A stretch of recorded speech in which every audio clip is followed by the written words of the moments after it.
Okay. Hola, ¿qué tal? ¿Cómo están todos? ¿Por qué no? Sí, cierto. ¿Por qué no saludas al que tienes a un lado y le dices, la cruz cambia todo? ¿Vale? Ahora con el que tienes en el otro lado y dile lo mismo, la cruz cambia todo. Ok. Como ya saben, ese es el título de la serie en la que estamos, La cruz cambia todo. Y realmente la cruz cambia todo. Como hemos visto en estos domingos de la serie, no solamente nos trae salvación y nos trae vida eterna, sino que también podemos acceder a vivir de manera diferente en el ahora, dándole un stop al drama, tomando riesgos al amar a otros y también siendo libres de esos capataces que nos tenían bajo su dominio. Amén, ¿verdad? Pero hoy no solamente vamos a declarar con nuestra boca que la cruz cambia todo, sino que también vamos a acceder a vivir en esa verdad y a hacerla un rema en nuestras vidas, ¿ok? Y para esto, nosotros, como ya lo dijeron, vamos a hacer 3 compartiendo la palabra en este día, pero no quiero que nos veas a nosotros, sino que veas que somos un medio por el cual Dios quiere hablar a tu vida. Amén. Y como pueden ver, aquí hay 3 cosas obstruyendo el escenario. De alguna manera podemos decir que este escenario es un terreno, pero no está totalmente nivelado. Si yo quiero cruzar hacia esta dirección, no puedo, porque hay algo obstruyendo. De igual forma, si quiero caminar de este lado, no puedo, porque sigue habiendo algo que no está dejando ese camino nivelado. ¿Y quieren saber cuáles son esas cosas? Vamos.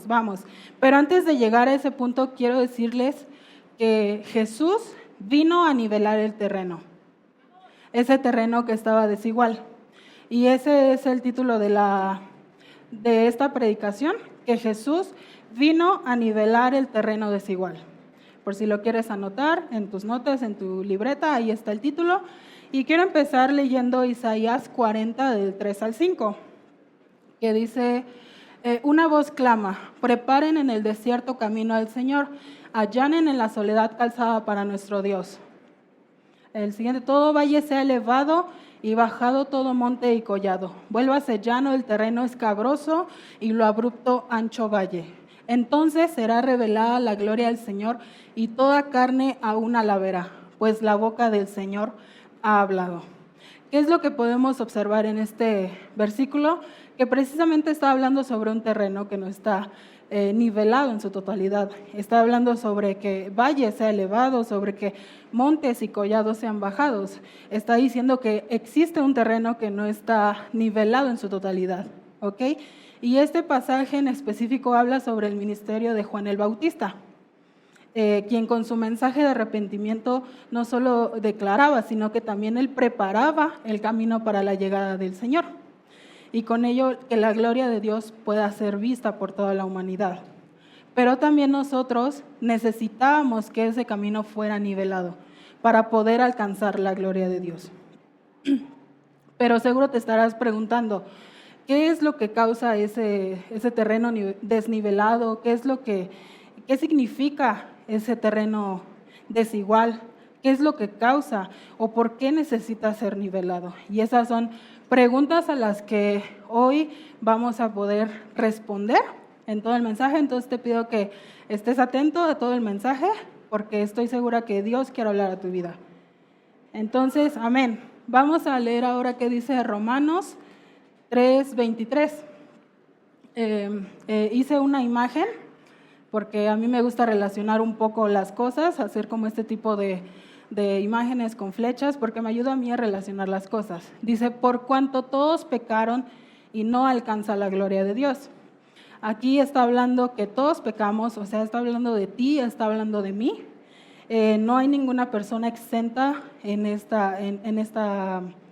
este contexto. Pero dice que también todos pecamos, y el pecado es la violación a la ley de Dios, lo cual nos hace unos transgresores de esa ley y nos condena. Y por esa condenación no alcanzamos la gloria de Dios. Hay otros versículos que dicen que estamos destituidos. y esto también quiere decir separar, expulsar, remover o excluir. Y está claro que nuestro destino era estar lejos de Dios, porque el pecado había entrado en nosotros. Y también algo que me pareció muy curioso mientras estaba estudiando esto, es que no está hablando de obras. No está hablando sobre si hicimos buenas obras, si hicimos malas obras. Nada de lo que nosotros pudiéramos hacer, por muy bueno o por menos malo que fuera, nos podría salvar. ¿Ok? Y como dice Bob, estamos fritos. ¿Ok? Así que el camino entre Dios y nosotros es un camino que está lleno de obstáculos. Es un camino que el pecado original, que nuestra rebeldía y el orgullo nos han mantenido separados, expulsados o excluidos de ese camino del acceso al Padre. Y como resultado dan un camino desigual, un camino con obstáculos, como lo vemos aquí. Entonces quiero continuar leyendo Romanos 3 del 24 al 26, que dice: todos son justificados gratuitamente por su gracia por medio de la redención que es en Cristo Jesús, a quien Dios exhibió públicamente como propiciación por su sangre a través de la fe, como demostración de su justicia, porque en su tolerancia Dios pasó por alto los pecados cometidos anteriormente, para demostrar en ese tiempo su justicia, a fin de que Él sea justo y sea el que justifica al que tiene fe en Jesús. Este versículo igual tiene demasiadas cosas que pudiéramos explicar, pero yo quiero detenerme un poquito en el versículo 24a. Y de nuevo hice una imagen y dice que todos somos justificados gratuitamente por su gracia. Aquí lo quiero dejar porque hubieron cosas que igual llamaron mi atención. Y la primera es que todos. Otra vez está hablando de que todos, así como todos pecamos, ahora todos somos justificados. O sea, no hay una distinción de personas para esta justificación. No está hablando de una excepción de personas, sino que todos, nos incluye a todos. Te incluye a ti, me incluye a mí. ¿Ok? Dice que somos, ¿qué? Justificados.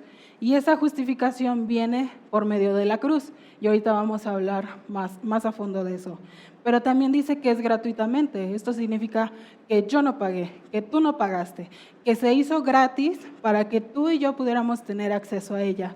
No fue algo que pudiéramos comprar con nuestras obras o con las cosas buenas que hacíamos. Es algo que Dios la hizo gratis para que pudiéramos tener ese acceso por medio de su gracia.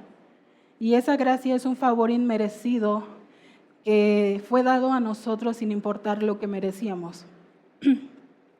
Y también es por esa gracia que tenemos acceso a la justificación, a la redención a través de la propiciación.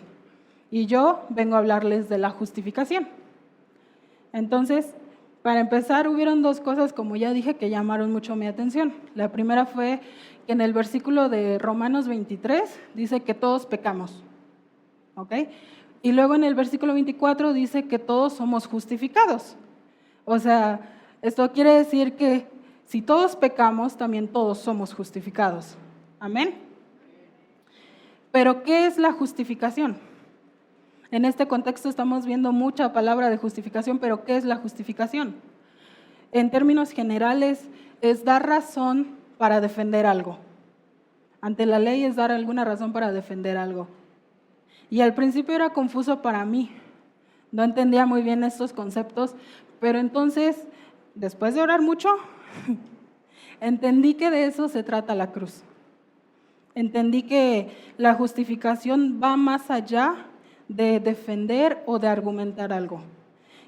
La justificación es ser declarados inocentes aun cuando merecíamos la culpa. Y entonces yo pensaba, ¿quién necesita ser justificado? ¿Quién necesita la justificación? Como para explicarlo un poquito más, ¿quién necesita la justificación? Es alguien que ha sido declarado culpable. Es alguien que pudiéramos definir incluso como injusticia. Y es esa injusticia la que deja el camino desnivelado, ese camino con obstáculos. Y como lo vemos aquí, tenemos en la torre la primera caja, dice injusticia. Y podemos decir que aparentemente se oponen la justificación de la injusticia. Aparentemente se oponen, pero en realidad van de la mano, porque sin injusticia no habría necesidad de una justificación. Y en esa injusticia se encuentra aquel que ha fallado, aquel que ha mentido, aquel que ha herido, con acciones, con palabras, que ha hecho lo malo y que claramente no tiene alguna defensa, que no tiene alguna excusa o que no tiene buenas obras que pudieran quitar su culpa. Como lo dije anteriormente, no somos salvos por obras, somos salvos por Jesús y por la justificación que trajo a nosotros a través de la cruz. Entonces, si la injusticia es ese obstáculo que deja un camino sin acceso directo al Padre, podríamos decir entonces que la justificación va más allá de argumentar y tendría que tener algún efecto. Y lo tiene. El efecto de la justificación es que es el antídoto que revierte la injusticia. Es lo que quita la injusticia de nuestro camino para que tengamos un acceso hacia Dios directo. Pero incluso si quitamos esta caja de la injusticia, siguen habiendo 2 obstáculos más. ¿Ok? Así que todos éramos declarados culpables ante ese juez justo. Y merecíamos pagar por el pecado que cargábamos. Merecíamos pagar esa condena porque estábamos siendo injustos ante ese juez justo. Y no había nada bueno que hiciéramos o nada malo que dejáramos de hacer que nos pudiera traer esta salvación por sí misma. Estábamos totalmente condenados. Pero entonces Jesús vino y nos declaró inocentes. Amén. Y esa es la buena noticia, que Jesús ya lo hizo por ti, que Jesús ya lo hizo por mí, que Jesús tomó tu lugar, tomó mi lugar, pagó el precio que nosotros teníamos que pagar en la cruz y hoy te dice, yo asumiré la culpa, yo te justifico, yo quito ahora la injusticia de tu camino. Amén. Entonces, pues, como ya Jesús quitó esa injusticia de nuestro camino, ya podemos quitarla también de aquí. Entonces, ahora los dejo con Moy. ¿No? ¿Cuál es el siguiente obstáculo? La esclavitud. Pero aquí, ¿quién es un esclavo? ¿Yeah? Ok.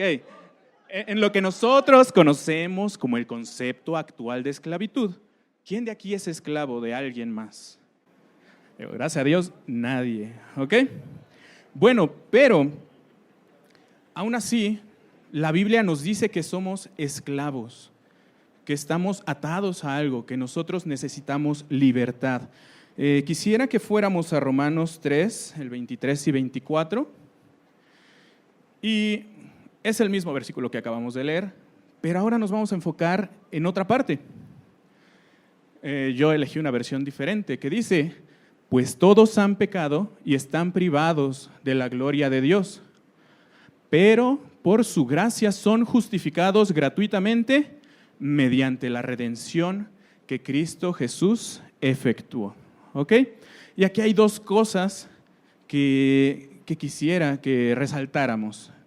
El primero es privados de la gloria de Dios y el segundo es justificados gratuitamente mediante la redención que Cristo Jesús efectuó. O sea, casi todo. Estamos privados de la gloria de Dios. ¿Ok? En otras versiones, aquí mencionaba que nosotros fuimos destituidos de la gloria de Dios. ¿Conocen qué significa el concepto de destituir a alguien? Ajá, dijimos que era quitado. Por ejemplo, yo toco el piano, ¿no? Y un día toco muy feo.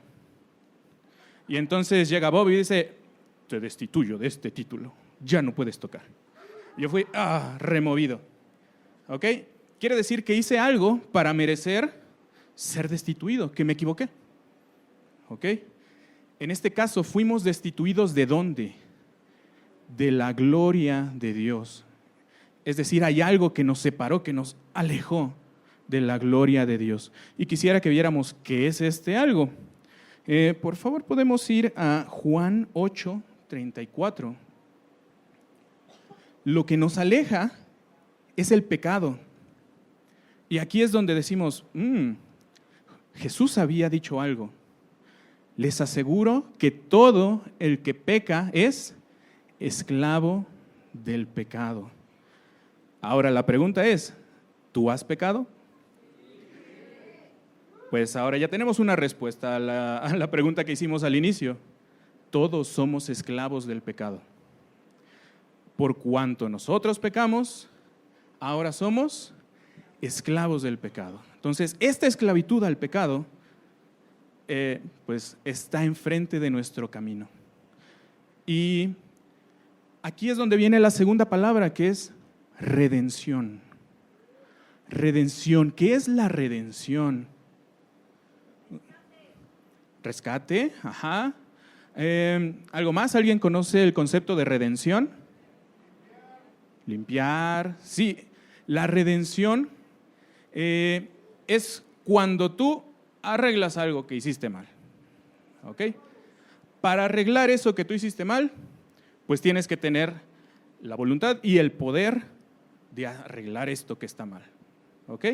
Hablamos de Sansón hace algunos días. ¿Recuerdan? Sansón pecó, hizo cosas malas y al final, ¿cómo termina? Termina como un esclavo, termina atado a los pilares de unas columnas. Y la historia termina en la muerte de Sansón. Pero en esa muerte él se redime. Es decir, él intenta reparar el daño y lo que hace es tumbar todo. ¿Pero él pudo hacerlo esto por sus fuerzas? No, tenemos que esa redención se logra solamente mediante el Espíritu Santo. Él le pide al Espíritu, dame una última oportunidad de hacer lo bueno delante de ti y déjame hacer justicia.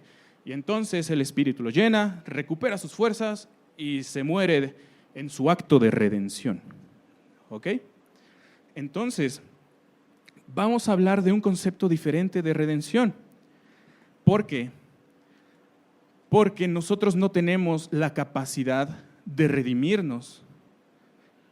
Por cuanto soy un pecador, soy esclavo del pecado.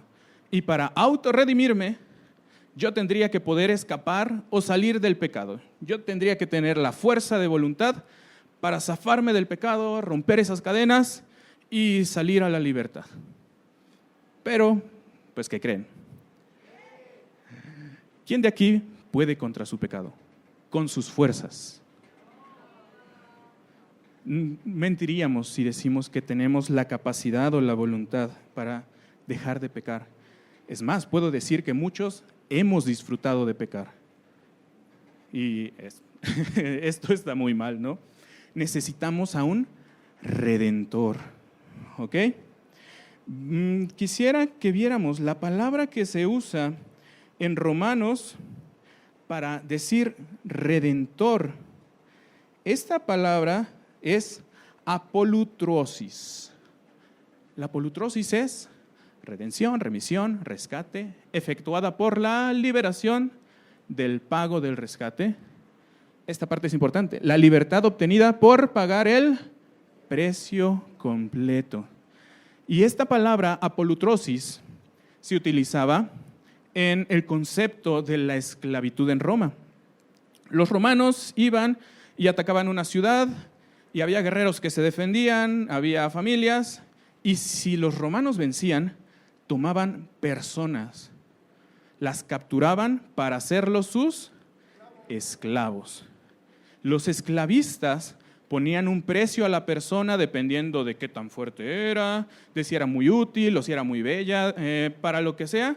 Ellos ponían un precio y tú como esclavo perdías todos tus derechos. Es decir, ya no había nada que tú pudieras hacer para ser una persona libre. Perdías tu nombre, perdías a tu familia, perdías cualquier derecho. Es decir, ahora tú pasabas a ser una posesión. ¿Ok? Quiero que entendamos esto. Ahora tú eres una posesión, no tienes derechos. Y cuando hablamos de apolutrosis o redención, significaba que alguien más, un ciudadano romano, venía y pagaba el precio completo de tu libertad y ahora tú le pertenecías a él, ¿ok?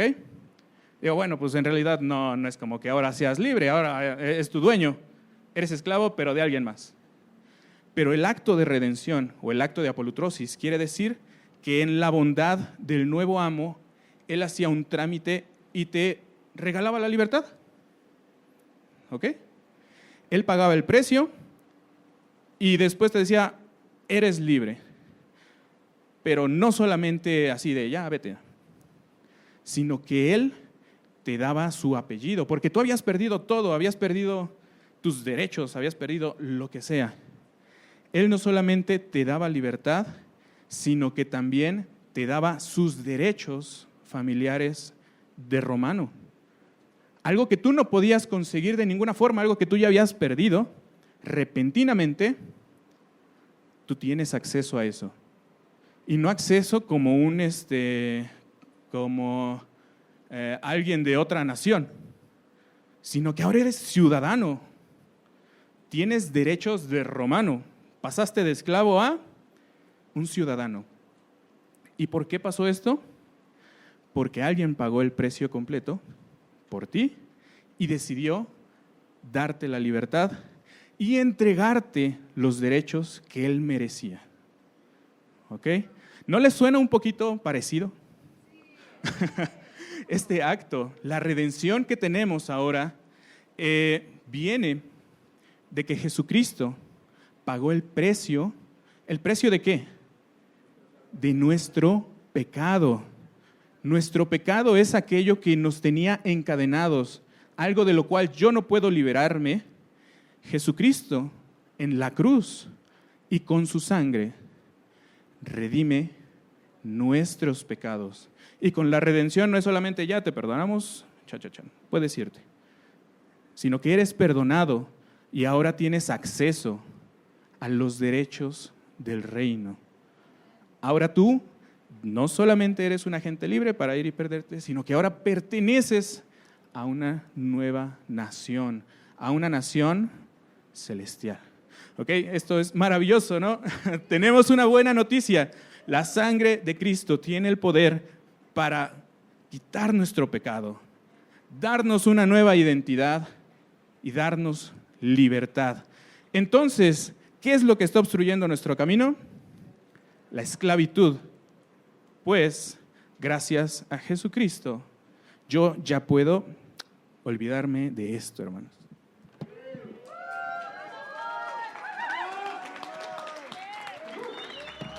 ¿Cómo vamos? Justificación, redención. Y hay otra palabrita que a lo mejor ahorita dices, ya lo sabía, no lo sabía, o de qué me están hablando. Estos términos realmente los llegamos a escuchar poco, pero cuando los llegamos a entender, créeme que nuestro concepto de la cruz totalmente cambia, totalmente cambia. Tú empiezas a ver que esa cruz no solamente te salvó para una eternidad, sino también para aquí. La cruz tiene muchas, muchas aristas como un diamante, y esta serie hemos visto tantas aristas de diferentes puntos de todo lo que sucedió y todo lo que pasó en esa cruz.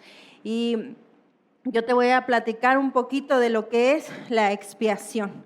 Es un término que casi, vuelvo al punto, no lo usamos, pero que es bien, bien importante entenderlo.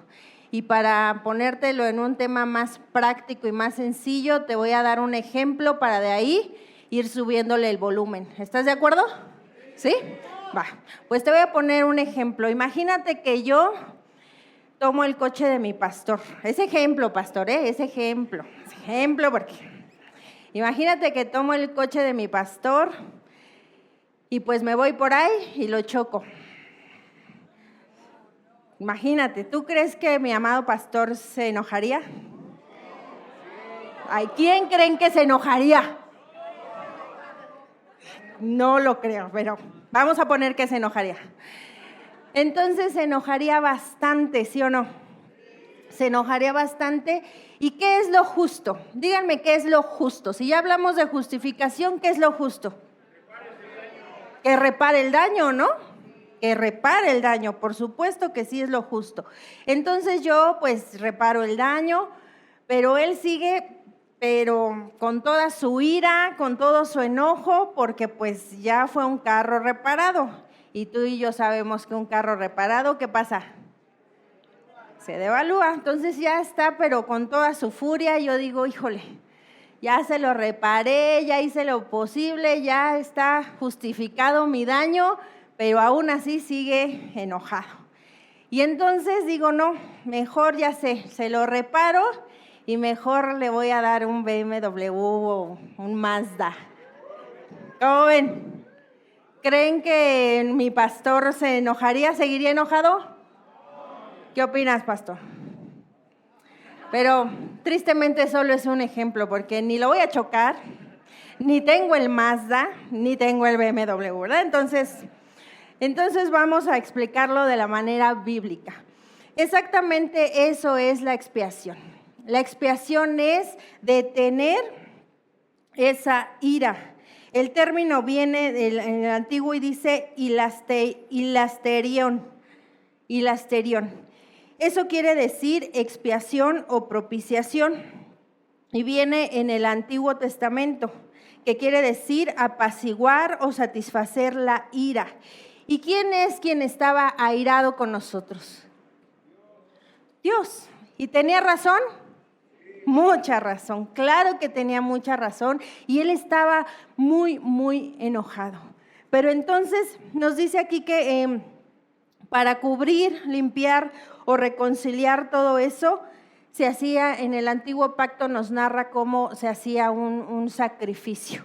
Y en eso lo puedes investigar más o leer más a detalle en el libro de Levítico.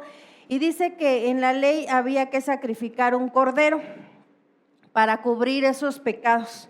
Y con su sangre era con lo que se cubría. Era un pacto que se llevaba a cabo cada año. Era un acto que se llevaba a cabo cada año. Cada año era esa fiesta, y esa fiesta se le conocía como Yom Kippur.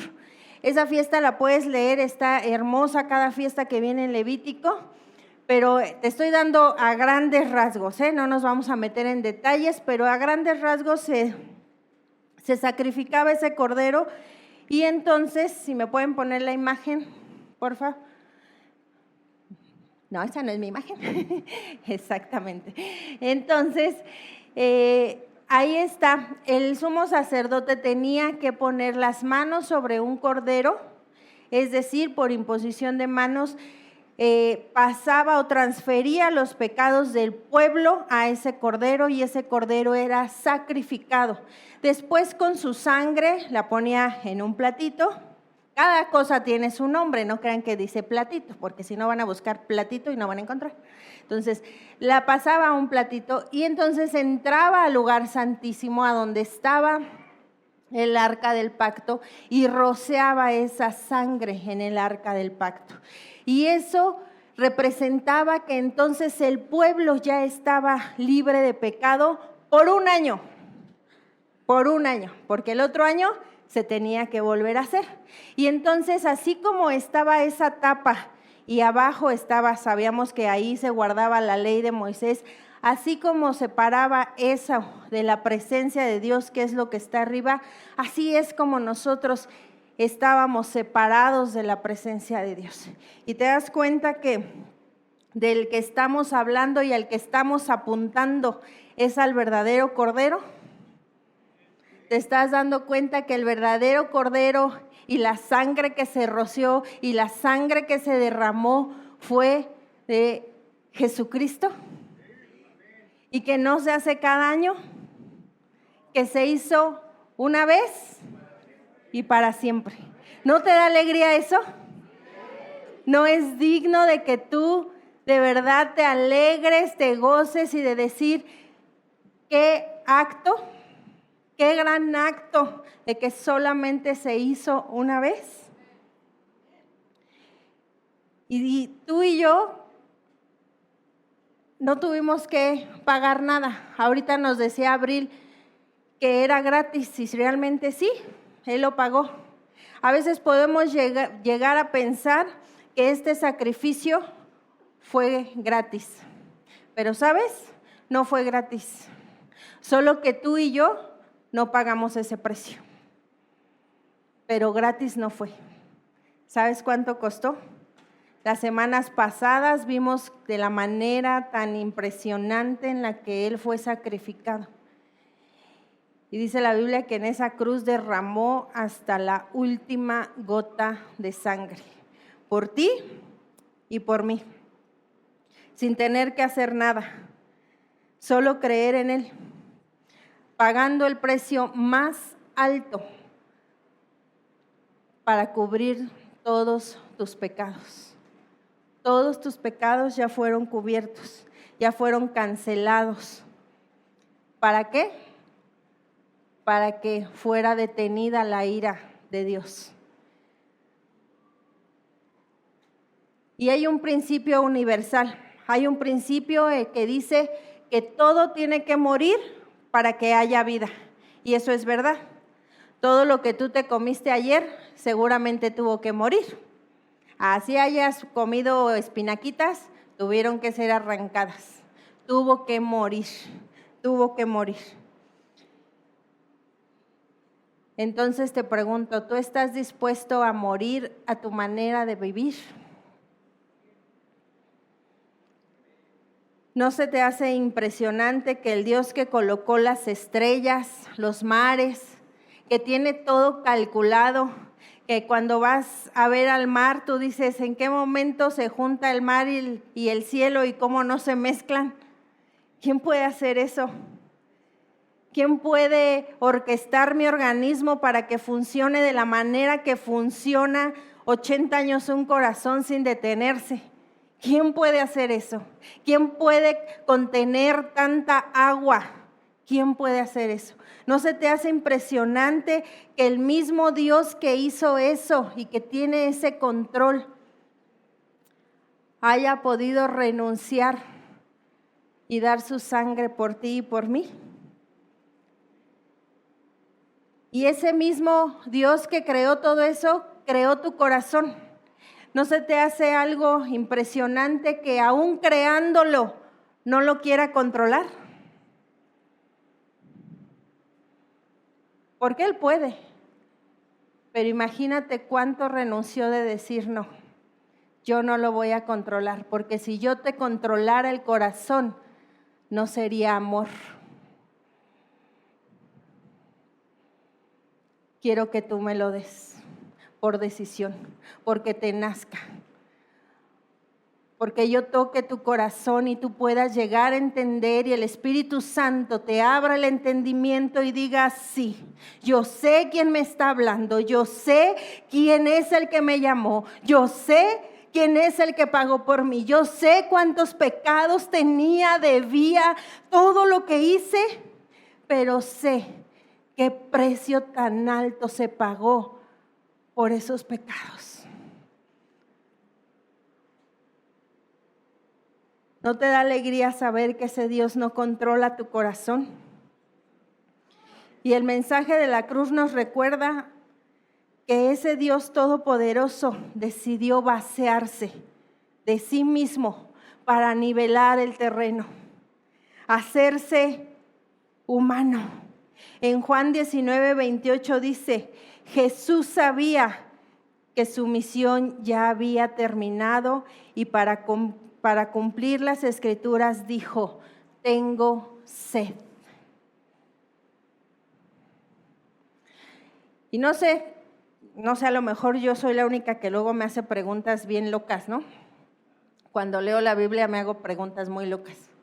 Y yo digo, ¿por qué Jesús dijo, tengo sed? Si capítulos antes me está diciendo que hizo aparecer panes y peces y pudo dar de comer a miles. ¿Qué le costaba aparecer un vasito de agua? Si apareció peces y panes, ¿por qué no lo hizo? ¿Por qué pudo decir tengo sed? ¿Y sabes por qué? Porque en ese momento estaba renunciando a todo derecho. Y nos está demostrando que fue humano, que te entiende, que estaba en el mismo terreno y al mismo nivel que tú y que yo. ¿No es algo digno de asombro? ¿No es algo digno de decir, tienes los mares en tu mano? Y mi Padre puede decir, tengo sed. Y te lo digo porque quiero que puedas entender cuánto dejó, cuánto se vació de sí mismo, cuánto renunció a todos sus derechos, a todo su trono, a toda la bendición, por amor a ti y a mí, diciendo vale la pena, vale la pena, vale la pena. Cuando dijo Dios, ¿a quién envío? Yo iré. Y levantó la mano y dijo yo por ellos, yo los justifico, yo los redimo, yo pago mi precio, yo pago ese precio. Pero es pecador, pero hizo esto, hizo lo otro, sí, pero yo porque lo amo, yo porque vale la pena. Cuánto amor, cuánto amor. ¿Cómo es que ese sacrificio, esa sangre derramada y esa cruz lo cambió todo? Y podemos entrar en su mesa, en su casa, sin ningún estorbo. Si lo entiendes, si lo atesoras, si lo abrazas, si dices sí, hoy he entendido. Mira, no sé mucha Biblia, pero lo que sí sé que lo sé, es que Él me justificó, es que Él me redimió, y es que Él, su sangre, cubrió todos mis pecados. Y con eso puedo entrar tan confiado, verlo a la cara y derramarme en mi lugar secreto y decirle, aquí estoy. ¿No te da alegría? Podemos entender ese precio tan alto y tan caro y que tú y yo no tuvimos que hacer nada. Y te pregunto, ¿quieres realmente vivir o solo quieres respirar oxígeno? ¿O quieres realmente vivir y estás dispuesto también a morir a tu manera de vivir? Porque solo la muerte puede traer vida.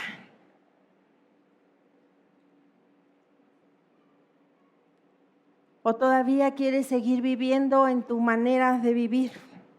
Y hay tanto a lo que debemos morir, que cuando te pregunten, oye, pero pues tú eras la que hablabas de... Espérate, la estoy matando. Ya se murió. Esa ya no soy, ese ya no soy. Pero tú te ofendías bien fácil. Ya no soy. Ya renuncié a esa manera de vivir, porque entendí que se tenía que morir para que yo viviera. Ya no la quiero. Pero tú eres reenvidiosa, reenvidioso, ya no. Lo estoy dejando porque estoy entendiendo y porque voy agarrada de su mano. Y entonces dice en Colosenses 3:5, pero así que hagan morir las cosas pecaminosas y terrenales que acechan dentro de ustedes. Ahí no dice, haré morir en ustedes las cosas. No, ahí dice, hagan morir. ¿A quién le toca? Con ayuda de Él, claro. Con ayuda del Espíritu Santo, sí, porque ya no lo dijo Moy, solos no podemos. Pero cuando yo voy y me vacío y soy honesta porque ya tengo toda libertad, ya no vivo como esclava, y cuando voy a mi lugar secreto y le digo, ¿sabes qué, Padre? Sí, vengo aquí porque verdaderamente lo que sentía era envidia y yo no puedo, reconozco, Padre, que sola no puedo. Quítamela, no sé qué tengas que hacer, haz historias, pon escenarios donde yo pueda demostrar que de verdad quiero cambiar, que ya no quiero esa conducta, que ya no quiero ser así, donde puedo entrar confiadamente y decir, ayúdame. Si he aprendido y vengo aprendiendo de mi familia, de mi casa, a ofenderme tan fácilmente, ayúdame. Hoy vengo y aquí te lo entrego. Porque te tengo tanta confianza, porque puedo entrar confiada y sé que tú no me rechazas, sé que tú no me condenas, sé que tú no me culpas. Puedo decir, ayúdame, quiero morir a eso. Así como tú moriste y renunciaste a todos tus derechos y te humillaste por mí, hoy vengo aquí a decírtelo. Así que yo te pregunto una vez más, ¿a qué estás dispuesto a morir?